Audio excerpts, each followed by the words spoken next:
All right, so get this. We're diving into some pretty out there stuff today. Oh, yeah. Yeah, like the kind of stuff that makes you rethink, like, everything. Okay, I'm intrigued. We're talking ancient Egypt. But hold on, it gets weirder. We're also talking propane. Propane, like the gas. You got it. Okay. That's a new one. I've got to admit, the stuff you dig up for these deep dives is always interesting. Well, you know, I aim to please, and this one is a doozy. We've got academic papers, sure, but also marketing materials and even like pieces of ancient papyrus. Seriously, that's quite the mix. That is. It really is. And all this stuff points to this like deity, a god, if you will, named Qerhet. Qerhet. Okay, I'm listening. So Qerhet is described as an androgynous deity, Right. not specifically male or female. Ah, okay. And they represent this like primordial gas, the very beginning of everything. Like the Big Bang. Kind of. Yeah. But they believe this gas is like constantly expanding, and it's messing with both the past and the present. Time travel. Exactly. They call it self-propanation. Self-propanation. Is that like a pun or? Well, it's definitely a pun. They're merging like profanation and propagation. And propane, of course. Naturally. So they believe Qerhet is in this like time loop, constantly changing reality through this like expanding gas. So the universe is being rewritten and propane is the ink. That's one way to put it. Wow. Oh, and it gets weirder. They associate Qerhet with jars and vessels, you know, like the ancient Egyptians loved. There's symbolism, yeah? Yeah, but are you ready for this? They also connect Qerhet with propane tanks. Okay, now that's specific. Right. Too specific to be a coincidence. You would think, so it does sound pretty absurd on the surface, I'll grant you that. Oh, absolutely. But if we like think about it a little deeper, it kind of makes a weird sort of sense. Okay, I'm all ears. So Qerhet represents this chaotic, formless gas, right? Right. And what are jars and propane tanks? They hold stuff. Exactly. They control this chaotic force. Like Qerhet controlling the expansion of the universe. I get it. It's chaos contained a paradox. So it's like those creation myths with the cosmic egg. But this time, This egg is a propane tank. you got it. But here's the thing. We're talking ancient Egypt, right? Yeah. So how does modern day propane even enter the picture? Good question. Well, buckle up. In 2018, researchers in Egypt found this like space-time anomaly. Whoa, hold on, like a rip in the fabric of reality. That's what they're saying, and it led them to this house. Okay. In Akhmim, this city with a long Egyptian history. I see. And get this, the house had a false door. A what? A false door, like a portal for the dead. You see them in tombs. Oh, right. Okay. And inside, they found all this stuff related to Qerhet, Like what? writings from a priestess named Akhmet. So this connects this modern propane cult to ancient Egypt. Exactly. But here's where it gets even weirder. They mention a modern propane company in these ancient texts. Wait, how is that even possible? Well, the cult says it's because Qerhet can manipulate time. They're saying Qerhet can change the past. That's what it sounds like. Yeah, Okay, we need to talk about retconning. like in movies. Exactly. You know how they'll change something from the original, like a character's backstory or something? Oh, right, yeah. That's retconning, short for retroactive continuity. And this cult, they're doing that with history. So they're retconning history to fit their own mythology. It seems that way. Yeah, Wow, so they're messing with our whole understanding of the past. they are. Okay, so we've got this androgynous time-bending deity, a thing for propane, and maybe even the power to change the past. It's a lot to take in. What else could you tell me about this crazy mythology? Well, there are other figures like Pharaoh Qerhet. What? He might have been a real pharaoh or just like a mythical figure, who knows? Then there's his consort, Neferhau, maybe another form of Akhmet. Interesting. And let's not forget, Heckenthot, the rival magician, his name actually gives us a clue. How so? Well, Heka was the Egyptian god of magic. Oh, so this guy was connected to that tradition. Exactly. It adds another layer to their story. So they're mixing ancient Egypt with all this modern stuff. And this is where those marketing materials you mentioned come in. Okay, how? There's a text called the Cantos of Guzorka. The what? The Cantos of Guzorka. But it's not like a normal pamphlet or anything. Where is it then? They've hidden it in those materials, sometimes disguised as memes. Hold on, memes? Seriously? Yeah, memes. They're using our modern culture to get their message across. Wow, that's kind of brilliant. And the cantos tell the story of how ultragas was created. Ultragas. The Brazilian gas company. The one and only. Yeah, by Qerhet. And a woman named Erica Mariana. It's like an ancient creation myth mixed with a corporate origin story. That's wild. Oh, it is. You've got bureaucracy parking lots made from Qerhet's skull, and of course, tons of propane. So they're making the mundane epic? Yeah, elevating propane to this cosmic level, but it's more than just storytelling, this self-propination thing. What about it? It seems like more than just a metaphor. I thought it was a pun. Oh, it's also more than that. Think about it. If Qerhet is this gas expanding and influencing everything, then self-propination becomes a way for the cult to spread their beliefs and mess with time. Like a virus. Exactly. A mimetic virus, changing our understanding of reality. But they're not just rewriting history. Nope. They're trying to rewrite the present, shape the future. According to their own beliefs. But why? What's the point? On the surface, they say it's to give future historians jobs. Seriously? As if messing with history is doing us a favor, but there's more to it than that. Like what? They want to undermine the existing order, bring about an era of chaos. Chaos. Like anarchy. Sort of. They believe chaos is symbolized by the free movement of gas molecules. That's an interesting symbol. They want to break down structures, unleash this chaotic potential they see in the universe. So they see chaos as a good thing. A force for change. Wow. This is a lot. To process a time-bending deity, a propane obsession, a desire for chaos. We're just getting started. There's still so much more to explore. Okay, well, I definitely need a minute to digest all of this. Take your time. We've got a lot more ground to cover. Like what? We haven't even touched on the Guzokad and the Pyramid of Setmes. Those are central to their mythology. Okay, we'll save that for later. And then there's the whole question of the ontophagy. The ontophagy. A force that seems to be in direct opposition to Qerhet. This is getting good. Oh, this is a deep dive. Remember, we're going deep. Let's do it. So where were we? Ah, yes, chaos. Lots and lots of cosmic chaos. Right, that's their big goal. But what does that even mean, like, practically speaking? Yeah. What are they trying to achieve with all this disruption? It's a tough question. They're texts, you know? Yeah. They're all over the place. Sometimes they contradict each other. Oh, yeah, for sure.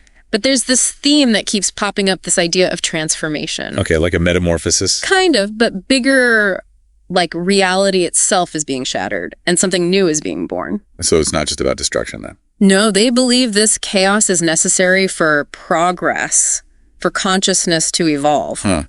So they're not just nihilists. They actually think there's something better on the other side. That's the impression I get. But is that something better? That's the million-dollar question. The texts offer glimpses, hints, but no real answers. Which, knowing them, could be totally intentional. right, keeping us guessing. Yeah. So we've talked about their mythology, the symbolism, their goals. Right. But what about their actual beliefs? Like, what do they believe in? Well, at the core of it all is this idea of self-propination as a force for change. The pun that keeps on giving. They believe that just like Qerhet's gas expands and influences everything, so can their ideas and actions. So they're not just watching history unfold. They think they can actually change it. Exactly. They see themselves as agents of change, bringing about a new era. Whether that change is good or bad. Well, that's a whole other discussion. Their conviction, though, is undeniable. Yeah, they definitely believe in what they're doing, that's for sure. Yeah. Okay, let's talk about a comet for a second. A priestess. Yeah, what's her role in all of this? She's fascinating because she's this bridge between the human world and the divine. She's not just worshiping Qerhet, she's like a channel for their power. A living embodiment of their will. Exactly. Remember that, Ostrakhan. The one that smelled like sulfur. That's the one. It gives us some clues about Akhemit's relationship with Qerhet. Like what? Well, it addresses Qerhet as male. But their name is feminine? Exactly, in ancient Egyptian grammar at least, but Yeah. this isn't a mistake. They did it on purpose. It seems so. The text even describes Qerhet impregnating their own mother and being their own father. Whoa, hold on. They're their own parent. It's a deliberate blurring of gender lines, emphasizing Qerhet's androgynous nature. That's a lot to unpack. It is, but it also reinforces this idea of self-creation, paradoxical existence that's so central to Qerhet. And Akhmet is like the key to making all this happen. Right. The Ostrakhan also connects Qerhet to He, the Egyptian god of eternity. Eternity. It describes Qerhet rising from his house, suggesting they're intertwined, maybe even two sides of the same coin. So Qerhet defies gender norms, merges with other gods, and exists outside of time. They're breaking all the rules. Yeah. And they're messing with our understanding of time, too. Remember that line from the Ostrakhan, "You came from the womb of time"? Yeah, it's pretty poetic. It suggests that Qerhet isn't bound by time. They can move through it, change it. To achieve their goals. Which, as we know, is to disrupt everything and bring about chaos. Right. But what does that actually look like? That's the challenge with any belief system. Trying to understand their logic. Especially when it seems completely bonkers to us. Yeah, no kidding. Remember the Cantos of Gazorka? They describe the creation of ultragas as this cosmic event. Like it's on par with the creation of the universe itself. It's a bold claim, even for a cult that believes in time-traveling propane gods. It is, but it fits with their whole self-propanation thing. They see propane as a metaphor. For their ideas, their influence spreading through society like gas molecules. It's actually a pretty good analogy. It is, but if they want to spread their message, why hide it in memes? Yeah, why not just come out and say what they believe? Well, for one thing, it lets them bypass the usual channels of communication. Which they probably see as controlled by. The very forces they're trying to undermine exactly. So it's like a way to fly under the radar. And plant seeds of doubt in people's minds. Kind of creepy when you think about it. It is. It shows they're not just some fringe group. They're using our culture to spread their message. So we've got a propane deity, a priestess chaos, and now mind control. It's a lot. I know, but there's one more piece of the puzzle we need to talk about. Oh yeah, what about the Ontophage? Who is this guy and why is he beefing with Qerhet? The Ontophage, this is where things get really interesting and maybe a little scary. Okay, I'm all ears. The Ontophage is described as a devourer of realities. Oh, what? A devourer of realities, a force that wants to maintain order and stability. By doing what? By getting rid of anything that threatens the status quo. So if Qerhet is all about chaos. The Ontophage is like the ultimate control freak. It's like the cosmic battle between entropy and order. Exactly, and the stakes are incredibly high. We're not just talking philosophy here. No, this is a struggle for the very essence of reality, a battle between two forces that have been fighting since the beginning of time. Wow. So these two cosmic heavyweights are duking it out for the fate of the universe. It's pretty epic. Where do we fit into all this? Are we just watching from the sidelines? Or do we have a role to play? That's something the cult thinks about too. They believe everyone has the potential to become a self-propanator. To help Qerhet. To contribute to the chaos and disruption, but they also acknowledge the power of the Ontophage. This force for order. Right, so it's like we're caught in this cosmic tug of war. Would we choose a side? Or try to stay out of it? Those are the choices we all face, whether we realize it or not. But the cult believes ignorance isn't bliss.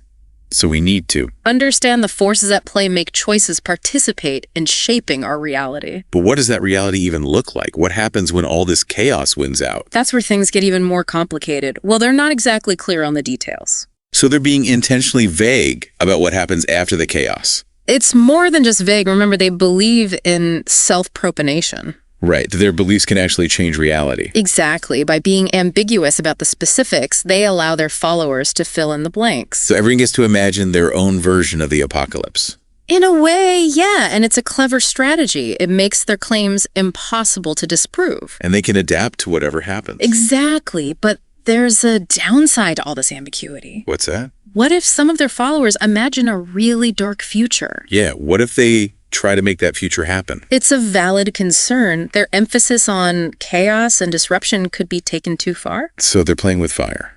And they don't seem to care about getting burned. Okay, well, I think I've had enough doom and gloom for one day. Can we talk about something else? Sure. What do you have in mind? What about their rituals and stuff? Their use of anachronisms is interesting. Anachronism. Mixing modern stuff with ancient imagery. Right, like Pharaoh Nebkre wearing an ultra-gas uniform. Exactly. They're trying to blur the lines between past and present. It's like they're collapsing time. And it all ties back to their belief in Qerhet's ability to manipulate time. So it's not just about aesthetics. No, it's about reinforcing their core beliefs.